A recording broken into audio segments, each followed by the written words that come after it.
The following is a paid announcement by the Honorable Eugene Hamilton. Good day, fellow citizens. Her Ladyship, Justice Indra Hari Prasad Charles, handed down judgment on Wednesday, 13th October 2010, in the petition case brought against me by Cedric Liburd. Justice Charles delivered her judgment via teleconference from Tortola, British Virgin Islands.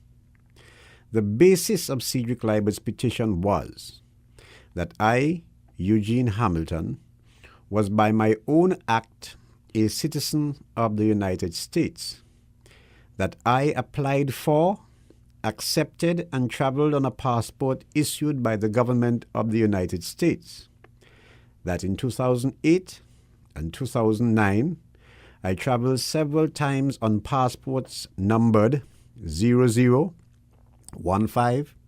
8215, and 055, 211, 598 issued by the United States, and that my U.S. citizenship has not been renounced. At the trial, however, Cedric Liburd was forced to admit under cross-examination that all this was all a lie. I accept that if the charges were true, my election would be in violation of our Constitution, and I ought to be removed from serving as a member of the National Assembly. But the charges were not true and have really been based on lies sown by my defeated opponent, Cedric Liburd. Despite having served as the elected representative for Constituency 8 for 3 consecutive terms, Cedric Liburd proceeded to abuse the privilege of the court on a lie, trying to prevent me from representing the good people from Constituency 8 who elected me and rejected his campaign of vilification, malice, and downright lies. The election petition was heard on July 23rd and 26th, 2010. At the start of the trial, Cedric Liburd's counsel in his opening statement said that the allegation made by Mr. Cedric Liburd that I, Eugene Hamilton, have a United States passport was bound to fail. Mr. Liburd's counsel then said, "We do not contend that Mr. Hamilton is a dual citizen." Despite this obvious admission, however, he proceeded with the case on the ground that I am disqualified as a holder of a green card. The Attorney General intervened in this petition on the ground that Cedric Liburd's petition raised issues of grave constitutional importance and called for the interpretation of Section 28(1)(a) of the Constitution. I feel compelled to say that I believe that the Attorney General did not intervene on his own volition, because, as a trained lawyer, he would have noticed that the petition made no mention whatsoever of green card. The green card was introduced by me.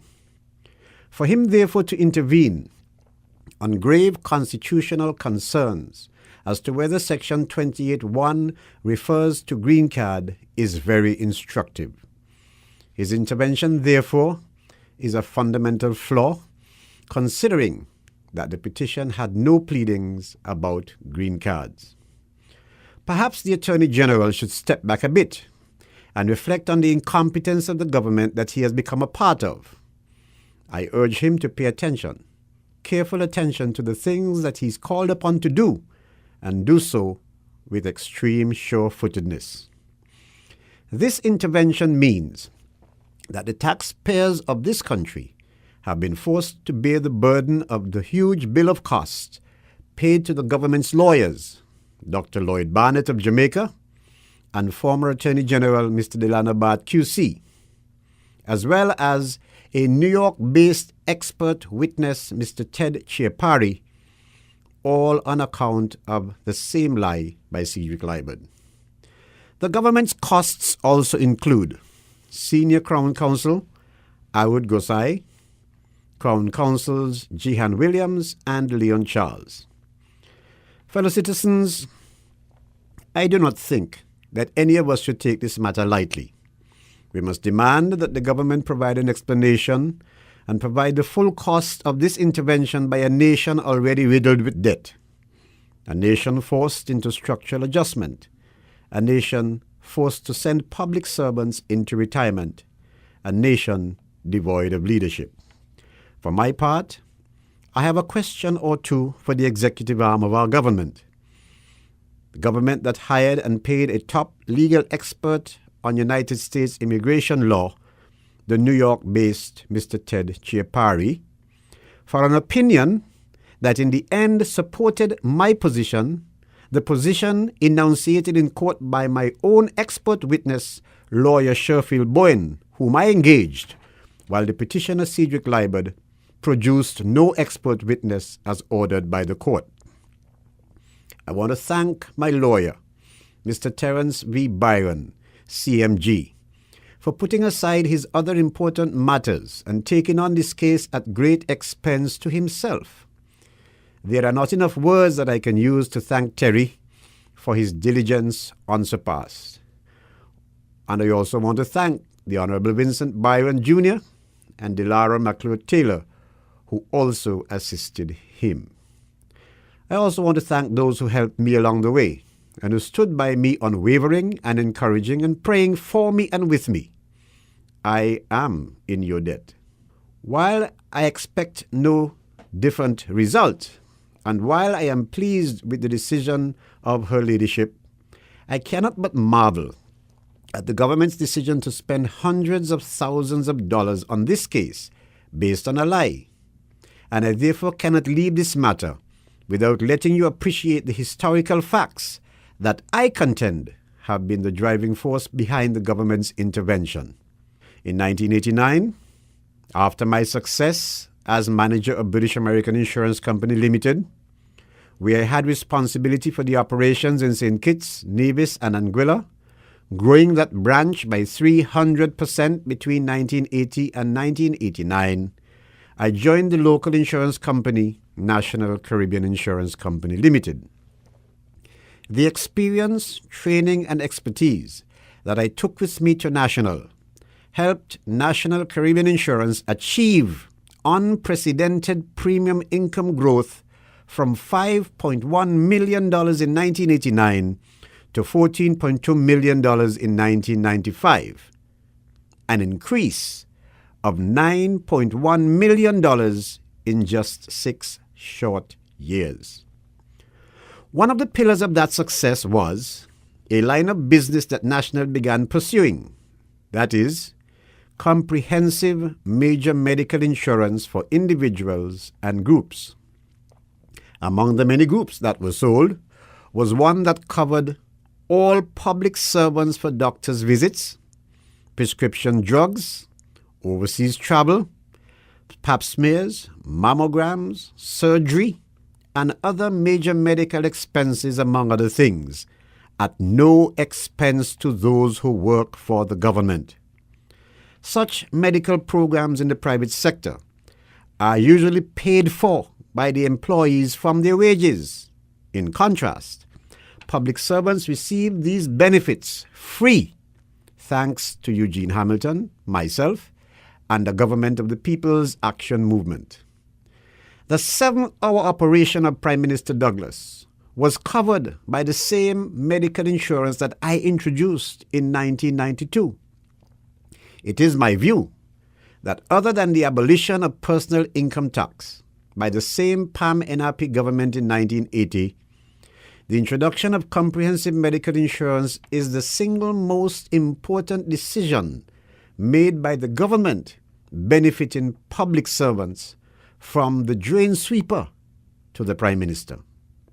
So significant was that development in 1992 that the Labour Party, then in opposition, made the decision to discredit the program. By 1993, an assault by Cedric Liburd began and continued by Denzil Douglas. And between July and November of that year, every public meeting and various publications in the Labour spokesman contained a tissue of lies, bringing me into ridicule by persons in the public. I had accomplished something that benefited all public servants, that continues to benefit all public servants as I speak with you today, and that was envied by every other OECS country. Yet, I was being targeted and lied upon repeatedly by Cedric Liburd and Denzel Douglas, who have themselves personally benefited from being enrolled in the same medical scheme. My response was not rushed, but decisive. I sued both Cedric Liburd and Denzel Douglas in November 1993, and my claim is still without closure 17 years later. Having sued both men while they were in opposition, I became their target year after year after year. In July 1995, both gentlemen became members of the executive arm of government, and some 3 months later, I was dismissed from my substantive position at National Caribbean Insurance, and further, I was denied a license to carry on my own business in the land of my birth. 17 years later, I am still the target. You only have to recall their campaign leading up to the elections of January 2010, their vicious attack on my character, the threats of revolution. Those of you who have come to know me, however, should recognize that I do not retreat nor surrender, and the results of the general elections in January show that. You can therefore be assured that my day in court will come. In fact, a date of November 15th had been agreed by the Prime Minister as a date that he is finally available to answer and defend his lies. Would they be ready in November 15th? Time will tell. I happen to think that they will be glad for any delay that they can get. It is therefore not surprising that even when defeated at the polls, they would try everything to avoid facing me in Parliament. With that background, you are better placed to understand why a witch hunt petition at your expense has been brought against me and has now failed. All of you who live in constituency number 8, and especially the good people of constituency 8 who favored me in the general elections, can be assured that the quality of my representation would not yield, as I pledge to deliver now and in the future, opportunities to your hopes and dreams with the help of Almighty God. My God, to whom I turn and whose face I seek for good health, wisdom, and guidance, so that I may be directed now and in the future according to His will. Fellow citizens, God bless you all. Thank you. The proceeding was a paid announcement by the Honorable Eugene Hamilton.